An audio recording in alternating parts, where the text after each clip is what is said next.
This is podcast number 3 from Gathering Marbles. Flying Guinea Pigs. Earlier, I referred to my brother Greg as Mr. Repression. Well, that's not very nice. He was super sharp, and he took care of me in several ways when we were kids. He was almost 4 years older than me. He had every excuse to be a bit stiff. Like I said, our folks were not beacons of spontaneity, affection, or even humor, unless you were into N-word jokes.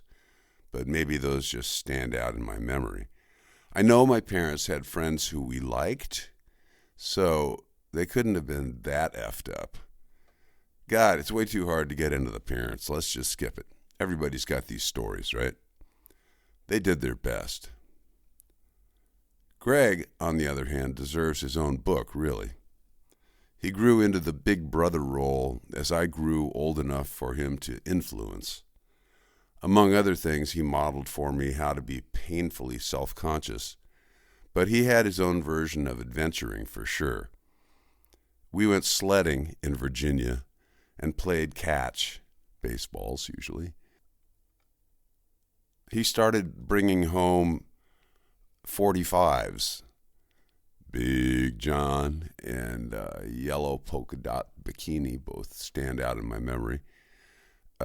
Greg, unlike me, was persistent and organized. He took after our mom in both regards. He was inquisitive as all get out. He was always on the lookout for new and interesting stuff. Once we had landed permanently in the Palisades in 1963, he got me into Morse code, chess, football, and basketball.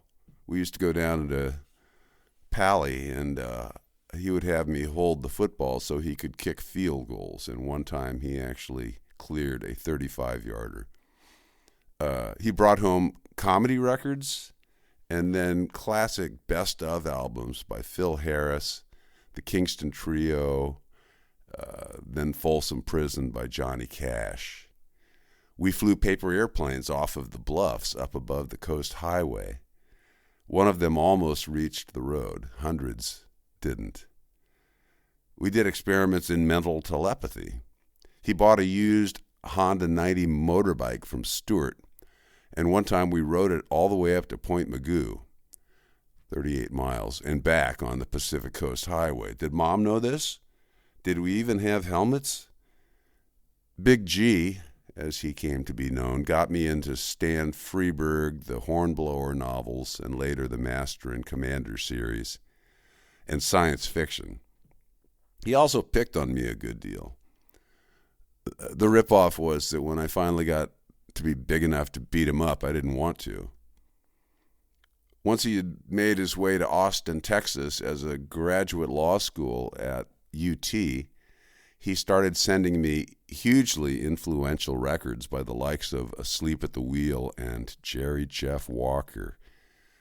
Greg was a sweet and sensitive guy, and I think it saddened him immensely that I so obviously wanted not to be anything like him. But like I said, he took care of me, and he did his best. Viva Terluinga!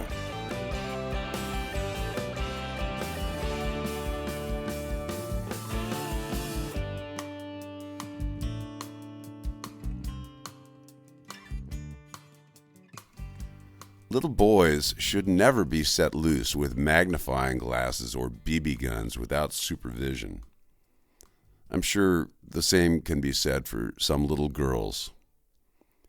As a very little kid this one time, I was playing catch with Liz using live guinea pigs, every one of which died on contact with the sidewalk. When I was 7, I fried ants with a magnifying glass. I was shooting birds with BB guns when I was 12. I shot jackrabbits in New Mexico with my step-granddad, Maynard. I had terrific aim. I got in one fight at school, I think in the 4th grade, with a kid named David. I slugged him in the stomach like Greg and I did sometimes. David started crying and then chasing me around, swinging wildly. I didn't want to hit him again and ran off. When my functioning ant farm inevitably got knocked over, killing all inhabitants, I was bummed. That happened twice. Then this one time, I gut shot this jackrabbit and heard it go screaming into its den under an Artesia, New Mexico oil derrick. That was the last time I shot a rabbit. My parakeet died after I trimmed its wings too short. Eventually, I learned not to kill things, and these days, I move stranded night crawlers off of sidewalks and do my best to escort flies out of our house. At one time or another as a kid, I had a pet rat, hamsters, some goldfish, parakeets, lizards, snakes, and the occasional company of my mom's poodle, Michelle, who only came and slept on my bed when I was legitimately sick, but never when I faked it. I watched Mutual of Omaha's Wild Kingdom with Marlon Perkins every Sunday night. I pored over the collection of Time Life natural science books, and Biography of a Grizzly was a favorite novel by Ernest Thompson Seton. The road was a morass is the opening sentence in a book called Rascal, which was about a kid and a raccoon. Nature lived on our doorstep there on Radcliffe Avenue in the Palisades, and I ran around barefoot in it.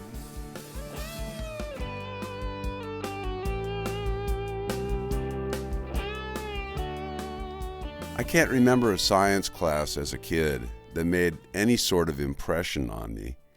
Dorky little presentations in class, science fairs, biology labs, cutting open stinking frog carcasses, and the ubiquitous film strips hauled into our classes by the AV crew.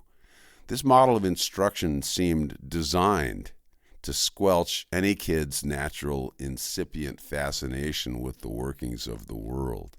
Fortunately for me, I didn't pay much attention in class, as I may have previously mentioned, so the natural sciences were not ruined for me, just put on hold till summertime. For 10 years or so, our mom, Alice, hauled us out of the Palisades for maybe 6 weeks every summer, driving us across the southwest and southern states, where we stayed along the way with relatives in New Mexico, Texas, and Mississippi, on the way to a relatively deserted strip of white sands on the Florida Panhandle, about 60 miles east of Pensacola, called Dune Allen Beach. We had a cabin in the woods within walking distance of an isolated micro-community on the beach where my uncle and aunt had a house up on a big berm well above the Gulf of Mexico. This was at least a decade before developers overran the place with their condos, bars, and tourist trap t-shirt shops. Give me a diving mask and some clear water, a good pair of binoculars, bird calls made from little interlocking hardwood cylinders, the mass of Sargasso, an entire floating ecosystem that drifted into the Gulf of Mexico every few years, and that teemed with tiny crabs, pipefish, and who knows what all. Sand dollars, blue crabs, stingrays, dolphins, catfish, pompano, and whiting. And then out in the woods, eastern diamondback rattlesnakes and eastern black racers, snapping turtles, and cottonmouths in the lake, pileated woodpeckers, plus a huge and terrifying variety of biting flies, chiggers, and mosquitoes. The entire miraculous catastrophe of the beach, adjoining the jungle right there in Dune Allen in the 1960s, years before it was all tamed and irrevocably tainted by man's rapacious presence. In many ways, I was a very lucky kid.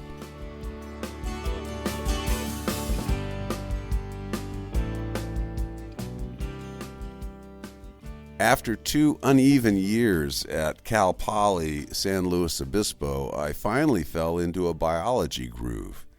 One young instructor in a Bio 101 class managed to pique my interest, and I soon wound up in classes like hydrology, botany, and physics, where I clearly belonged. My pal Clay and I were still hanging out, studying the same stuff, and I had moved in with my first girlfriend and classmate, Jeannie. The three of us studied together for fun. We crushed all our classes. Billy, from high school, had long since turned me on to Alan Watts and the Tao Te Ching, and my quest for lack of a better word, spirit grew out of these days. I was enjoying my friendships and feeling good much of the time, though I clearly recall being concerned by my suddenly burgeoning, overly healthy ego. And that other voice kept nagging at me. Hangover from 3 psych classes in one term, maybe? But the ego thing was bothering me. I inquired of my Tai Chi instructor if feeling proud of being dubbed so good at the Tai Chi moves wasn't some form of ego-based self-aggrandizement. He couldn't answer that one, and I ended up losing interest in the class, or I got distracted. Something always comes up. Anyway, I never did learn the back half of the long yang form. I also got close enough to legal age and 6'5" to be able to buy myself beer. And I was trying to learn to control myself. I had sort of moved away from weed, finally realizing it was exacerbating my self-consciousness, and I was still dabbling in acid and found myself still loving beer. I was also doing a lot of journaling and doodling in Canary brand legal size pads and mentoring myself to some extent successfully on the benefits of moderation. I was too young to be drinking all the time and was aware that I wasn't going to find my way out by doing so. And I had in no way unstuck myself from my stuckedness, my interpersonal and private stiffness, my outward robotic self. Guitar that year had taken a bit of a backseat to spirit and academics. I was less miserable for sure, but still not feeling good at all in my skin. By the end of the spring term in 1975, 3 years out of high school, I was ready for another move, to nowhere in particular.